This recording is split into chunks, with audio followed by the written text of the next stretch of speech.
আসসালামু আলাইকুম everyone, welcome to my channel another new blog video. তো আজকে এই ভিডিওটি আমি আপনাদের একটু শেয়ার করব যে অনেকে আমাকে কোশ্চেন করেন যে ভাই আপনার ইউটিউব জার্নি আপনি কীভাবে এতটুকু পর্যন্ত আসতে পারছেন।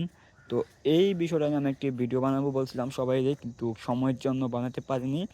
তো আজকে আমি বানাবো ভিডিওটি।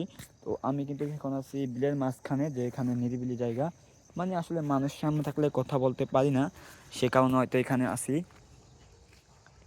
আর একটা কথা বলি, যে আমি কীভাবে আসলাম, তবে সবাই মনোযোগ দিয়ে শুনবেন। সালটা ছিল 2020, তখন আমি ইউটিউব সম্বন্ধে কিছু বুঝি না, তখন ছিল টিকটক লাইকি তখন। তো ওই সময় আমি একটু ঘাটাঘাটি করি টিকটক এগুলো নিয়ে। তখন আমি মোটামুটি যে ছবি টবি দিয়ে ভিডিও তৈরি করতাম, করোনা ছিল তো তখন আর কি অতটা এক্সপার্ট ছিলাম না। তারপর আপনার সালটা ছিল আপনার করোনার পর তো না হয়, করোনার পরে সালটা ছিল 21 সাল, তখন এটা আমার নিজের ইউটিউব চ্যানেল খুলছি, তখনও কোনো সাকসেস পাই না। তারপর মানে 1 বছর কাজ করি না, অফলাইন 2200 কাজ করি না, 23-এ আইসা নিজের চ্যানেল খুলছি। আর 23-এ কিন্তু একটা কথা বলি, 23-এ কিন্তু চ্যানেল খুলছি, চ্যানেল অনেকগুলো খুলছি কিন্তু সাকসেস পাই না। তারপর আর বাদ দিয়ে দিয়েছি, ইউটিউব করবো না। তারপর আপনার 2024 আমি নিজের মনে হয় অনেকগুলো চ্যানেল খুলছি। জানুয়ারি থেকে অনেকগুলো চ্যানেল খুলছি, কিন্তু কখনোই চ্যানেলগুলোতে সাকসেস পাই না। তারপর আমি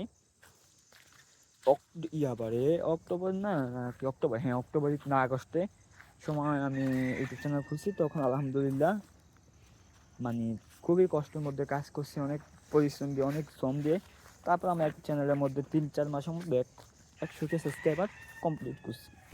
তো এইভাবে আস্তে আস্তে বোঝা হলো যে ভিডিও কোয়ালিটি ভালো করা আর আপনার হচ্ছে ধৈর্য ধরে কাজ করা, এই দুইটা জিনিস। আর একটা হচ্ছে আপনার টাকার দিকে খেয়াল রাখা যাবে না, যেটা আরেকজন একটা কথা বলি।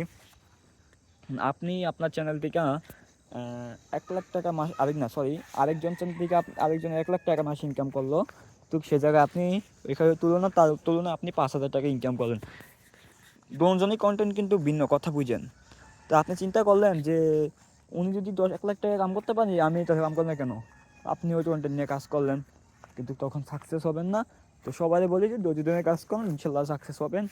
আর একটা কথা মাথায় রাখবেন, কাজকে মনোযোগ দেন, অন্য কিছু না, ইনশাল্লাহ সাকসেস হবেন।